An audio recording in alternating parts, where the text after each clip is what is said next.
ਅਗਲੀ ਖਬਰ ਆਪਾਂ ਇਮੀਗ੍ਰੇਸ਼ਨ ਦੇ ਨਾਲ ਸਾਂਝੀ ਕਰਦੇ ਹਾਂ। 8 ਮਿਲੀਅਨ ਮਾਈਗ੍ਰੈਂਟਸ ਯੂਐਸਏ ਦੇ ਵਿੱਚ ਆਲਰੇਡੀ ਪਹੁੰਚ ਚੁੱਕੇ ਹੈਗੇ ਆ। 167% ਵਾਧਾ ਹੋਇਆ, ਇਨਕਰੀਜ਼ ਹੋਇਆ ਪਿਛਲੇ 5 ਸਾਲਾਂ ਦੇ ਵਿੱਚ।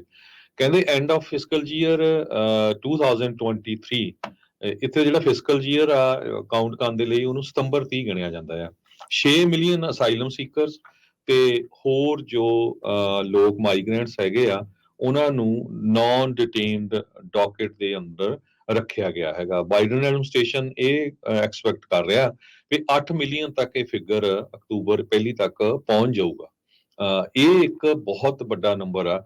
ਹੁਣ ਇਹਦੇ ਨਾਲ ਕੀ ਆ ਵੀ ਜਿਹੜੇ ਲੋਕ ਪੋਲੀਟੀਕਲ ਅਸਾਈਲਮ ਅਪਲਾਈ ਕਰ ਰਹੇ ਆ ਉਹਨਾਂ ਦੀਆਂ ਜਿਹੜੀਆਂ ਡੇਟਸ ਆ ਉਹ ਸਾਲਾਂ ਬੱਧੀ ਅੱਗੇ ਤੇ ਅੱਗੇ ਜਾ ਰਹੀਆਂ ਹੈਗੀਆਂ।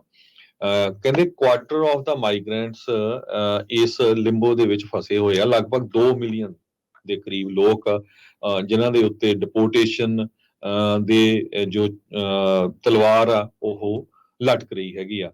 ਜੇ ਕਹਿੰਦੇ ਵੀ ਤੁਸੀਂ ਬਾਰਡਰ ਤੇ ਜਾਓ, ਹਾਲਾਂਕਿ ਟੈਕਸਸ ਵਾਲਾ ਬਾਰਡਰ ਜੋ ਕਾਫੀ ਸਖਤੀ ਕੀਤੀ ਗਈ ਆ, ਜੇ ਕੈਲੀਫੋਰਨੀਆ ਵਾਲੇ ਬਾਰਡਰ ਤੇ ਜਾਓ ਤੇ ਉੱਥੇ ਮੇਲੇ ਵਾਲਾ ਜਿਹੜਾ ਮਾਹੌਲ ਆ ਉਹ ਬਣਿਆ ਹੁੰਦਾ ਹੈਗਾ।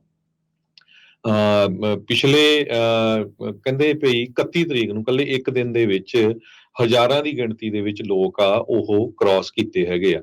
2019 ਦੇ ਵਿੱਚ ਡੋਨਲਡ ਟਰੰਪ ਜਦੋਂ ਵਾਈਟ ਹਾਊਸ ਦੇ ਵਿੱਚ ਸੀਗੇ ਉਸ ਟਾਈਮ ਤੇ ਵੀ 3 ਮਿਲੀਅਨ ਲੋਕਾਂ ਦਾ ਬੈਕਲੌਗ ਸੀ। ਹੁਣ ਉਹ ਵੱਧ ਕੇ ਕਿੱਥੇ ਪਹੁੰਚ ਗਿਆ ਹੈਗਾ।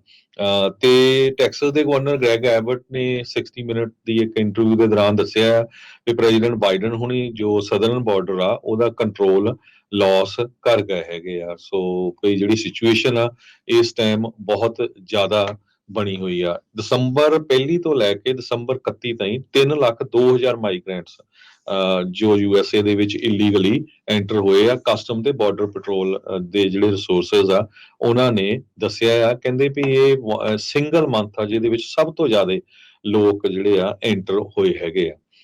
ਸੋ ਇੱਥੋਂ ਤੁਸੀਂ ਅੰਦਾਜ਼ਾ ਲਾ ਸਕਦੇ ਆ ਵੀ ਜੇ ਇੱਕ ਮਹੀਨੇ ਦੇ ਵਿੱਚ 3 ਲੱਖ ਦੇ ਕਰੀਬ ਬੰਦਾ ਐਂਟਰ ਹੋ ਰਿਹਾ ਹੋਵੇ ਤੇ ਕਿੰਨੀ ਵੱਡੀ ਗਿਣਤੀ ਦੇ ਵਿੱਚ ਲੋਕ ਐਂਟਰ ਹੋ ਰਹੇ ਆ। ਆਪਾਂ ਕੱਲ ਇੱਕ ਸਪੈਸ਼ਲ ਰਿਪੋਰਟ ਵੀ ਕੀਤੀ ਸੀ ਭਈ ਇੰਡੀਆ ਤੋਂ ਆਉਣ ਵਾਲੇ ਲੋਕ ਹੁਣ ਉਹ ਤੀਜੇ ਨੰਬਰ 'ਚ ਅਮਰੀਕਾ 'ਚ ਪਹੁੰਚ ਗਏ ਹੈਗੇ ਆ। ਪਹਿਲੇ ਨੰਬਰ ਤੇ ਮੈਕਸੀਕੋ ਆ ਜਿਹਦੇ 4 ਮਿਲੀਅਨ ਦੇ ਕਰੀਬ ਤੇ ਇੰਡੀਆ ਤੋਂ 7.5 ਲੱਖ ਦੇ ਕਰੀਬ ਲੋਕ ਪਹੁੰਚੇ ਆ, ਜਿਨ੍ਹਾਂ 'ਚ ਮੈਜੋਰਟੀ 'ਚ ਪੰਜਾਬੀ ਹਰਿਆਣੇ ਤੋਂ ਤੇ ਜਿਹੜੀ ਵਿਸ਼ਵ ਗੁਰੂ ਦੀ ਸਟੇਟ ਆ ਗੁਜਰਾਤ ਉੱਥੋਂ ਹੈਗੇ। जी, बिल्कुल।